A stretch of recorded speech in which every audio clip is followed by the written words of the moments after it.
오늘 저는 사랑의 능력을 주시는 성령님, 그런 제목으로 하나님의 말씀을 증거하겠습니다. 찬양 가운데 이런 가사가 담긴 곡이 있습니다. 여러분 익히 잘 아는 곡인데요. 힘들고 지쳐 낭망하고 넘어져 일어날 힘 전혀 없을 때에 조용히 다가와 손잡아 주시며 나에게 말씀하시네. 나에게 실망하며 내 자신 연약해 고통 속에 눈물을 흘릴 때에 못자국 난 그 손길 눈물 닦아주시며 나에게 말씀하시네. 너는 내 아들이다. 오늘날 내가 너를 낳았도다. 너는 내 아들이라. 나의 사랑하는 내 아들이라. 언제나 변함없이 너는 내 딸이라. 십자가 고통, 해산의 그 고통으로 내가 너를 낳았도다. 이 가사를 보면 예수 그리스도를 믿는 순간 하나님께서 다음과 같은 음성으로 우리를 부르신다, 그런 확신이 듭니다. 너는 내 아들이다. 너는 내 딸이다. 내가 너를 위하여 십자가에서 해산의 고통을 겪으면서 사랑으로 너를 낳았도다. 여러분, 우리 한번 오늘 이 아침에 말씀을 듣기 전에 한번 생각을 해보겠습니다. 자, 너는 내 아들이다. 너는 내 딸이라. 내가 너를 위하여 십자가에서 해산의 고통을 겪으면서 내가 너를 낳았도다. 오늘 로마서 5장 8절 말씀, 이 말씀이 똑같은 말씀이죠.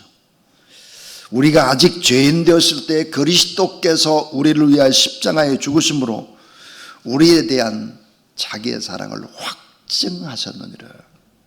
얼마나 귀한 하나님의 말씀입니까? 이 성령은 사랑의 폭포수와 같이 우리에게 사랑의 능력을 부어주시는데요, 이 성경을 가리켜서 우리를 향한 하나님의 간절한 연애 편지다 그럽니다. 그런데 연애 편지에는 두 가지의 공식이 있다 그래요. 이 가정사역자들이 하는 얘기입니다. 우리 송기론 목사님이라든지 김지철 목사님도 그렇게 말씀을 하셨는데, 자, 연애 편지의 두 가지 공식이 뭘까? 이 첫 번째 공식이 이런 거라고 그래요. 사랑하는 상대방이 이 세상에서 주인공임을 알려주는 것이다. 당신만이 이 세상의 주인공입니다. 이 세상의 모든 것은 당신을 중심으로 돌아갑니다.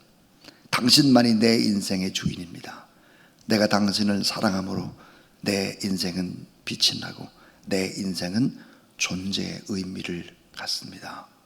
이렇게 내가 사랑하는 당신이 정말 이 세상의 주인공입니다. 이런 편지를 쓰는 거래요. 두 번째는 이거래요. 연애 편지를 받는 상대가 이 세상에서 가장 고귀하고 소중하고 존중받을 만하고 사랑받을 만한 존재라는 사실을 일깨워주는 것이다 그랬습니다. 이런 얘기가 어디 써 있느냐? 성경에 써 있죠. 누구를 위해서? 나를 위한 하나님의 간절한 사랑의 고백의 편지가 바로 성경입니다. 죄인을 위해 아들을 죄인과 바꾸신 사랑. 우리는 하나님께 최고의 존재인 사랑받는 아들이고 사랑받는 딸입니다. 그래서 결코 포기하지 않으시는 하나님의 사랑, 인간의 무지함과 연약함과 죄악을 모시고 탄식하시면서도 사랑하기로 작정하시고 끝까지 고쳐서 사랑하시고 고쳐서 그리고 사용하시죠. 꼭 필요한 곳에. 이게 하나님의 사랑입니다. 그래서 이 같은 하나님의 사랑, 십자가의 사랑을 경험하게 되면 우리가 깨닫는 것이 있습니다. 그것이 뭘까? 그것은 참 자유함입니다. 왜냐하면 하나님이 나의 아버지고 내 인생의 주인이시다, 나는 그의 자녀다라고 하는 참 자유함, 또 참 평안함, 그리고 참 기쁨, 그리고 참 새 생명을 얻죠. 그리고 용서와 구원의 확신과 함께 내가 인생을 살아가야 될 삶의 목적이 무엇인지를 반드시 알게 됩니다. 이게 바로 예수 그리스도를 믿는 사람들인데요. 자, 성령이라고 하는 것이 뭘까? 성령은 사랑의 영이고 성령은 살리는 영입니다. 그러니까 성령 충만하다 그 말은 예수 그리스도로 충만하고 사랑에 충만하다 그 말이. 사랑의 은사, 성령은 뭘까요? 최고가 바로 사랑의 은사입니다. 사랑의 은사라는 큰 은사가 있는데 이 은사 옆에서 가지치기를 한 것이 나머지 은사입니다. 성령의 열매도 마찬가지예요. 성령이라는 큰 열매가 있는데 거기에 조그맣게 희락, 화평, 오래 참음, 자비, 양선, 충성, 온유, 절제 이렇게 맺혀 있죠. 그러니까 성령이라는 것은 사랑의 영입니다. 성령 충만이다. 사랑의 능력으로 충만해진 것입니다. 복음성의 제자들과 사도행전에 나타나는 제자들의 모습은 완전히 다르죠. 이 복음서는 좀 더 두려워 떨고 쫄짱부들입니다. 그런데 사도행전은 담대하게 목숨을 걸고 복음을 증거하는 전혀 다른 모습들을 봅니다. 자, 왜 그랬을까? 십자가와 부활 사건 후에 불과 50일 만에 그들은 완전히 변합니다. 성령의 능력을 받고 나서 완전히 바뀌죠. 이 성령의 권능을 힘입게 되면 나타나는 현상들이 뭘까? 사랑의 능력입니다. 긍휼의 능력입니다. 불쌍히 여기는 능력, 민망히 여기는 능력. 그래서 눈물이 흐르죠. 자, 이 성령 충만하게 되면 생겨나는 능력 가운데 그 첫 번째가 뭘까? 첫 번째는 이것입니다. 사랑의 능력으로 소망이 없고 부서진 사람도 회복시키는 기적입니다. 자, 사랑의 능력으로 소망이 없고 다 부서진 사람을 회복시키세요. 그리고 이 부서진 사람들을 사용하는 기적입니다. 우리 마태복음 1장 1절부터 17절까지를 보면 아브라함과 다윗의 자손 예수 그리스도의 세계다 그랬습니다. 다 부서져 버린 사람들을 하나님은 사용하는 그런 족보입니다. 이 족보에 놀라운 이야기들이 깊숙이 숨어 있지요. 야곱의 12아들 가운데 요셉처럼 아주 똑똑하고 특별한 사람도 있지만 정말로 이상한 것이 있습니다. 자, 아브라함과 이삭과 야곱의 기업의 대를 잇는 사람이 누굴까 하는 거예요. 자, 구속사의 족보, 예수 그리스도의 족보를 잇는 사람이 야곱의 12아들 가운데 과연 똑똑하고 잘난 요셉일까? 그렇지 않죠. 유다입니다. 유다가 누군데요? 유다는 며느리 다말에게서 후손을 얻습니다. 무슨 사연이 있길래 시아버지와 며느리와의 관계에서 아들을 낳아요. 그래서 그게 뭐예요? 아름다운 구속의 족보를 이어가는 것입니다. 도저히 이해가 되지 않죠. 여러분, 도저히 이해가 되지 않는 것이 인생의 현실입니다. 자, 또 살몬이라고 하는 사람은 아주 거룩한 사람이 아니라 기생 라합에게서 보아스를 낳죠. 보아스는 또 말도 안 되게 이방 여인 룻에게서 아들을 낳아서 집안의 대를 이어갑니다. 거기서 누가 나올까? 다윗 왕이 나오죠. 다윗은 정숙한 여인이 아니라 우리아의 아내 밧세바를 통해서 그 낳은 아들로 왕통을 이어가죠. 족보에 등장하는 거룩한 구속사의 맥을 이어가는 사람들 누굴까요? 죄가 많은 여인들이에요. 죄가 많은 사람들입니다. 연약합니다. 문제덩어리입니다. 상식 이하의 행동을 하며 살아가는 사람들, 실수투성이 말이 안 되는 사람들, 큰 죄를 범한 사람들의, 그럼에도 불구하고 하나님은 이 같은 사람을 통해서 구원의 계획들을 이루어가는 이야기가 바로 아브라함과 다윗의 자손 예수 그리스도의 세계가 이러합니다. 여러분, 하나님의 은혜, 하나님의 사랑은 뭘까요? 자, 모든 사람이 죄를 범하였으며 하나님의 영광에 이르지 못하더니 이 모든 사람이라는 이 말 속에는 우리의 이름이 들어갑니다. 모든 사람이 죄를 범하였으며 하나님의 영광을 이루지 못했다. 우리가 하나님의 영광을 이룰 수 있는 사람들이 아니었다. 우리는 완벽하지 못하고 우리는 온전한 모습이 아니고 부족한 죄인이고, 그리고 예수 그리스도를 만나게 되면 깨닫는 진리가 뭘까? 내가 죄인 중에 괴수였구나. 내가 죄인임을 깊이 자각하는 사람을 통해서, 이런 연약한 사람들을 통해서 하나님은 뭐예요? 구속사의 큰 은혜와 능력과 권능을 이어가고, 이런 고백을 하는 사람들을 통해서 하나님은 위대한 일들을 행하고 그들을 사용해가는 이야기. 이게 바로 예수 그리스도의 족보는 부족한 우리들에게 뭘 줄까요? 희망을 줍니다. 희망을 주고 가능성을 주는 거예요. 이 성경이라고 하는 것이 뭘까요? 우리에게 꿈을 주고 희망을 주고 가능성을 주고 도전을 주고 다시 살 의미를 주는 것이 바로 성경의 말씀입니다. 이 구속사의 족보는 바벨론 포로로 잡혀가서도 계속 이어지고 바벨론 포로에 돌아와서도 끊이지 않고 지속이 된다. 이제 이 족보는 왕가의 시대를 벗어나고 로마의 철권 통치 속에서도 아주 평범한 시골 처녀 마리아에게 이어진다. 그래서 마태복음 1장 16절, 마리아에게서 따라하세요. 그리스도라 칭하는 예수가 나시니라. 자, 예수. 여러분 잘 아는 대로 예수라고 하는 이 이름의 의미가 뭘까? 자기 백성을 죄에서 구원할 자입니다. 하나님의 간절한 바람, 하나님의 소망이 결국은 태어나기도 전에 예수님의 이름을 지었습니다. 자기 백성을 죄에서 구원하고 싶다라는 소망을 예수님의 이름에 담아 놓은 것이죠.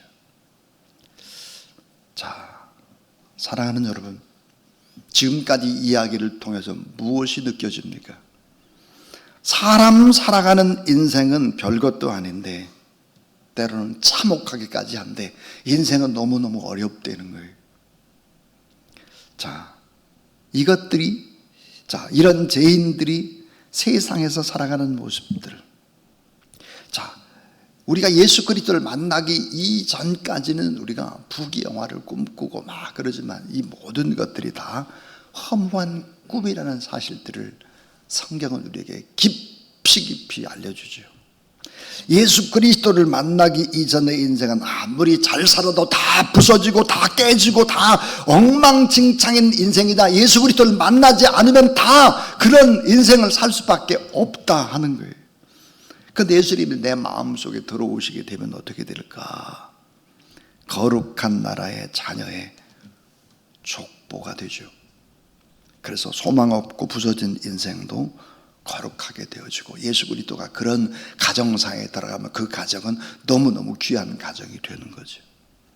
하나님의 사랑의 언약 안에 들어오고 성령이 내 안에 임하게 되면 부서졌던 인생들이 전부 다 회복이 돼서 위대한 하나님의 종들이 다 되는 거예요. 여러분도 바로 그런 위대한 하나님의 종들이 되고 하나님이 바로 우리를 고쳐서 쓰시고 사용하신다는 사실을 믿으시기를 바랍니다. 사랑의 능력으로 소망이 없고 부서진 어떤 사람도 그 어떤 가정도 회복시켜서 사용하시는 성령 하나님을 찬양합니다. 자, 그 어떤 부서진 인생도 복된 인생이 다 되는데, 자, 성령 충만함을 받게 되면 두 번째 능력이 있습니다. 이 두 번째 능력이 뭘까? 믿음의 능력으로 십자가와 부활의 확신을 갖게 됩니다. 믿음의 능력으로 십자가와 부활의 확신을 갖게 되는 것이죠. 저는 어제 아침 조간신문 제1면을 보면서 깜짝 놀랐습니다. 자, 여러분, 제1면 조간신문의 기사는 어떤 기사를 낼까요? 가장 중요한 기사를 냅니다. 자, 9월 2일 날 화요일 날 조간신문 국민일보 제1면의 기사의 제목은 이렇습니다. 벼랑 끝에 몰린 10대를 상처내면서 무너지게 만든다. 침묵의 SOS, 10대들의 비자살적 자해. 그랬습니다. 이게 뭘까? 어떻게 큰 신문의 제1면의 기사가, 정치 기사가 뜨지 않고 이런 기사가 떴을까 하는 거죠. 그 관심을 가지고 촘촘히 다 읽어보기 시작했습니다. 초등학교 6학년 15살 아이가 자해를 시작합니다. 그건 겨울이었다. 처음엔 고무줄로 손목에 감고 있다가 세게 당기다 터질 듯한 통증 탓인지 답답한 마음이 가라앉았다. 그러나 고통에 익숙해지자 고무줄만으로는 부족했다. 결국은 날카로운 면도날을 가지고 손목에 상처를 냈다. 2, 3일 만에 또 자해를 하고 약을 바르는 것이 일상이다. 극도의 학업에 대한 압박과 스트레스, 따돌림, 자퇴하라, 부모님께 SOS를 보내도 뭘 이해의 부모, 누적된 무력감이 자해를 했다 그랬습니다. 많은 초등학교, 중학생의 학생들이 면도날로 자기의 살을 찢고 있습니다. 이게 제1면 기사예요. SOS. 여러분의 아들, 딸, 여러분의 손자, 손녀는 어떻게 하고 있는지를 한번 잘 살펴보세요. 한결같이 그들은 이렇게 얘기를 합니다. 죽고 싶어서가 아니라 살고 싶어서, 잊고 싶어서 자해하는 이유라고 말했습니다. 이 같은 자해는 모두 다 자살 위험군이 되는 거죠. 자신의 몸에 상처를 내면서 무너지는 10대, 이런 얘기를 계속 쓰고 있었습니다. 여러분, 10대들에게 필요한 것이 무엇일까요? 10대들의, 20대들의 어머니, 아버지가 뭘 해야 될까요? 여러분, 예수 그리스도가 없는 세계는 다 이런 걸, 꿈을 앗아가요. 희망을 앗아갑니다. 살아야 될 이유를 몰라요. 공부를 왜 해야 되는지를 몰라요. 살고 싶어서 자해 행위를 하는 거예요. 그런데도 아직 깨어있지 못한 어머니, 아버지들이 있죠. 이 세상을 자기 마음대로 살 것 같아. 전부 다 부서진다니까요. 예수 그리스도가 없는 인생은 전부 다 부서지게 돼 있어요. 예수 그리스도를 믿게 되면 생겨나는 것이 능력입니다. 어떤 능력일까? 사랑의 능력이. 내가 살아야 될 이유와 인생의 목적을 찾기 시작하죠. 인생은 매일매일 힘 있는 인생이 되는 거예요. 자, 믿음의 능력으로 십자가와 부활의 확신을 갖게 된다. 성령이라고 하는 것은, 자, 베드로는 주님이 잡혀가심을 보고 부인하고 배반하고 저주하고 맹세까지 합니다. 예수님의 부활을 보고도 어디 있을까요? 예수님의 부활을 보고도 고향으로 데려갑니다. 그리고 고기잡이를 하죠. 고향 갈릴리에 돌아가서 어부로 고기잡이를 했습니다. 그런데 여러분, 성령 충만함 받고 난 다음에 베드로의 모습은 완전히 돌변입니다. 갈릴리에서 예루살렘으로 올라오죠. 그리고 예수 그리스도를 십자가에 못 박혀 죽이고 수많은 크리스찬들을 죽이려고 했던 유대인들을 향해서 예수 그리스도의 십자가와 부활을 증거하는 것입니다. 이방인들에까지 복음 증거하죠. 원수의 나라인 로마에까지 가서 그 심장부에까지 가서 복음을 증거하다가 장엄하게 순교하는 길을 선택합니다. 성령 충만하게 되면 이런 믿음의 능력, 십자가와 부활의 능력으로 바꿔지기 시작을 한다. 그래서 어때요? 세 번째 찾아오는 능력. 자, 따라하세요. 성령 충만하면. 자, 성령 충만하게 되면 어떻게 될까요? 복음을 증거해요. 성령 충만하면 가장 소중한 것이 복음이라는 것을 알게 되고 전도하고 선교하는데 힘을 쓰게 되는 거죠. 전도자가 됩니다. 왜 많은 사람들이 전도하기를 두려워할까? 왜 단기 선교조차도 나가지 못하고 전도하지 못할까? 그것은 뭐야? 성령 충만하지 않기 때문이죠. 성령 충만 받으면 나의 모습, 복음이 없이 살아가던 나의 모습을 보는 것이죠. 그러니까 너무너무 초라하고 불쌍해요. 예수 그리스도 없이 살아가는 사람들은 어떻게 걸어다니는 시체 덩어리와 같죠. 그러니까 복음을 증거하는 거예요. 자, 사도 바울은 성령 충만 받고서 뭐라고 말했을까? 나는 죄인 중에 괴수다, 이렇게 말하고 복음 증거에 매진을 하는 것입니다.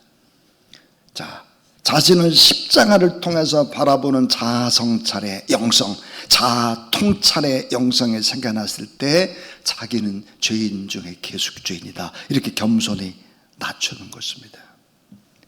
그리고 예수 그리스도의 복음을 증거하는 것이죠.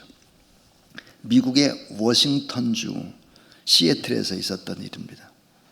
교회 특수선교 프로젝트 프로그램으로 마약과 알코올 중독자들을 재활을 돕는 센터가 있었는데, 이 자원봉사자 중에 누가 있었냐면 한국인 의사 선생님이 있었습니다. 어느 날 마약과 알코올 이중 중독에 빠진 흑인 여자가 찾아왔습니다. 더러운 악취가 너무너무 나가지고 풍겨서 코를 막을 수밖에 없는 그런 아주 지독한 냄새였습니다. 그녀와 얘기를 나누고 치료 과정을 견뎌내는 인내의 시간은 짧은 시간이었지만 이 한국인 여의사는 고역 중에 고역이었습니다. 자, 집에 돌아온 의사는 푸념처럼 이렇게 하나님 앞에 기도했습니다. 주님, 다시는 저런 사람 좀 만나지 않게 해주세요. 너무너무 견디기 힘든 오늘이었습니다.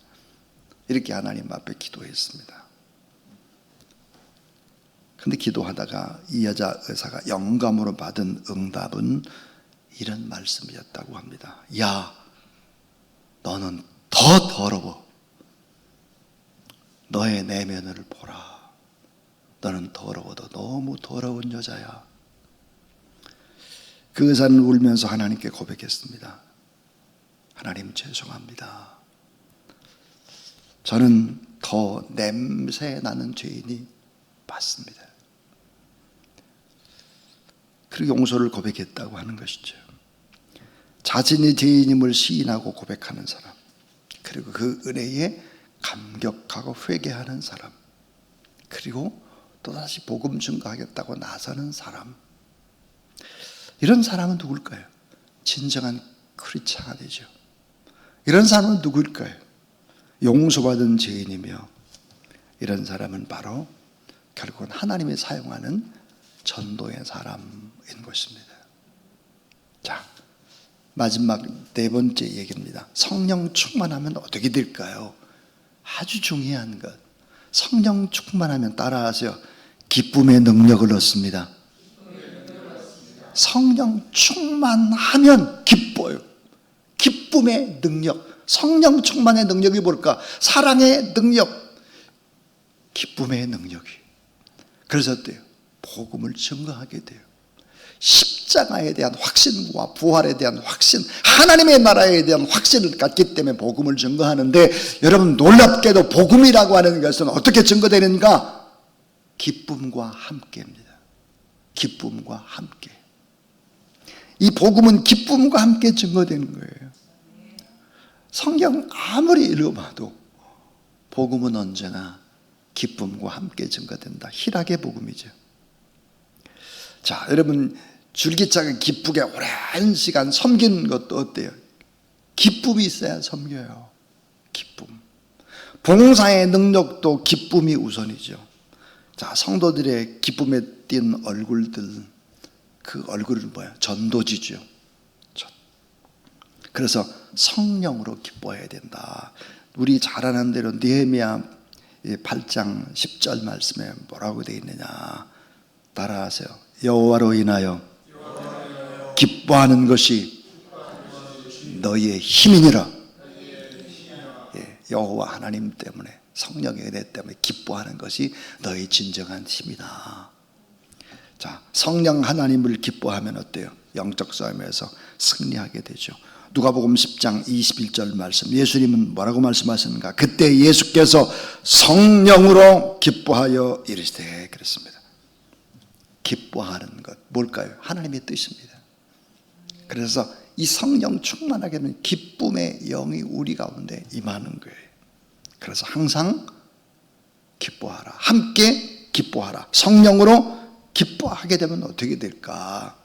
믿음의 능력이 나타나고 기도의 능력이 나타나고 고난의 자리에서도 감사하고 기뻐할 수 있다 하는 것입니다. 그래서 여러분 성령 충만함으로 하나님 앞에 늘 기뻐하는 여러분 되길 주의 이름으로 축원합니다.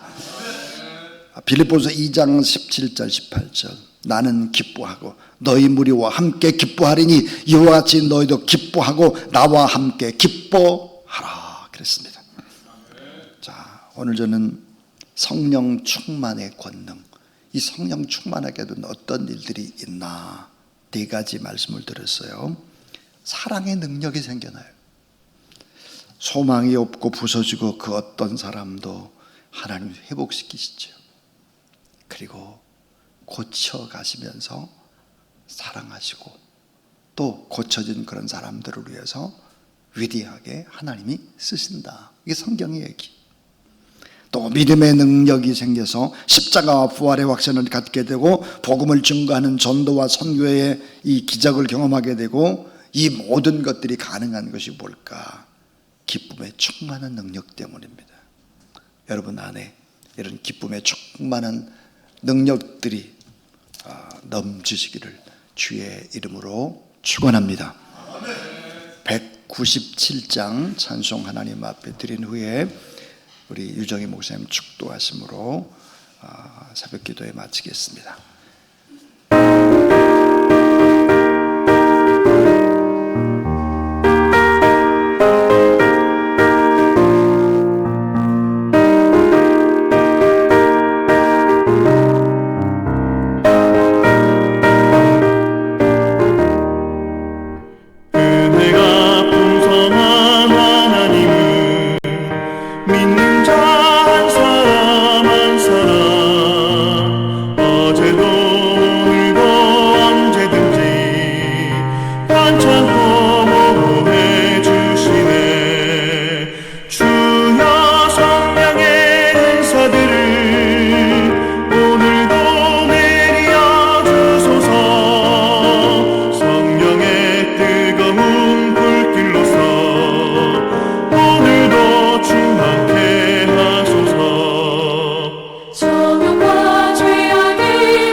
지금은 우리를 위해서 십자가 대속의 죽음을 해주신 우리 주 예수 그리스도의 은혜와 자기 아들을 아끼지 아니하시고 우리 모든 사람을 위해서 내어주신 하나님 아버지의 극진하신 사랑과 우리와 평생 동행해 주시는 성령 하나님의 감화 감동 교통하심이 성령 충만히 주는 사랑과 믿음과 기쁨을 체험하며 복음 전도를 위해서 우리의 남은 모든 생애를 드리기로 다짐하는 우리 주사랑 성도들 위해, 선교사님들 위해, 그리고 이 나라 이 백성들 위해 지금부터 영원히 함께 하시기를 간절히 축원하옵나이다. 아멘.